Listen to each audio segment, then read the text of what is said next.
My name is Annalisa, and I chose to do my presentation on business etiquette and China's protocol. There are many differences when it comes to the Chinese culture and how they approach business from Western America. Valued qualities are saving and giving face, and this is done by respect, honor, and age and wisdom. Respect for elders is also a very important quality. Patience, politeness, and modesty as well. Business relationships, the more you share your personal life, such as families, hobbies, political views, and aspirations, the more business turns into a social relationship. And this is slightly different from how Western America works. It's important to do your research. Make sure you're aware of the market and who is responsible for distributing what goods. Establish and maintain good relationships. This is done by networking and getting yourself out to the right people. It's important to attend industry networking events. This is a good way to stay current with events and things going on in the community. Follow up with personal introductions. Make sure you put yourself out there and you represent yourself well and get yourself out to the right people. Meeting and greeting. The expectation for meeting and greeting is shaking of hands with a slight nod. Never shake hands too vigorously. This is a sign of aggression, and this is a turn-off. Physical contact is limited. This would only be done if someone was guiding you in a direction by either your sleeve or collar. Body language and movement is also important, so be aware of your body movement and your facial expressions, and just make sure you're remaining professional. Meeting and greeting continued. Make your meetings in advance. Make sure you make them between the months of April and June and September and October. This is to avoid all national holidays, especially the Chinese New Year. Make sure your punctuality is correct. Be on time. Be 5 minutes just to be safe, because being late is a sign of disrespect. Make sure you do your research as well, because they will know everything about you and your company. And patience is key, because their pace is slightly slower than ours. Meeting protocol. Be prepared.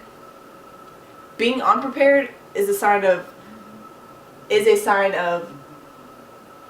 being unreliable. Language capabilities. If you need a translator, make sure you plan one ahead of time. And if you have a hard time hearing, as English being their second language, a translator is probably best advised. Make sure you dress formal. When you introduce yourself as your company, your title, and then your name.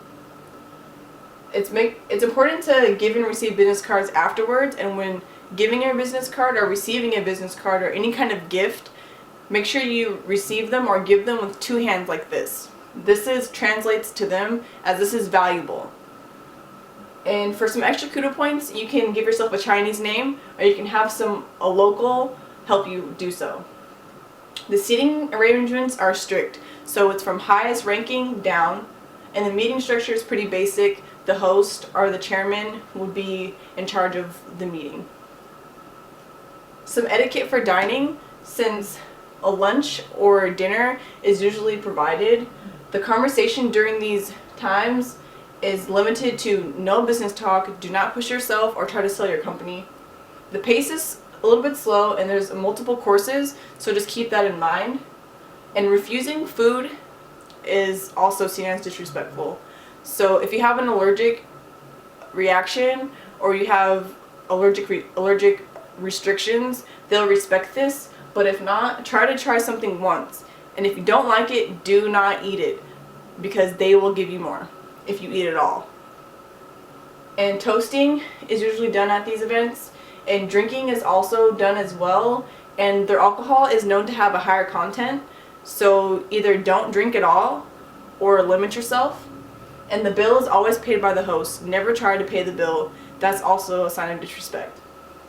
And the concluding of a meeting or a dinner or lunch just ends briefly. The person in charge just says, "All right, thank you for your time," and they just leave. And that's how it goes there. So it's important when you're traveling abroad, especially to places like China, that you're aware of the culture and that you are representing yourself in a positive manner, as well as your company, and that you make sure you're aware of the business etiquette and protocols, and make sure that you're respecting your surroundings and that you're aware of everything around you, because your first impression can either make or break you.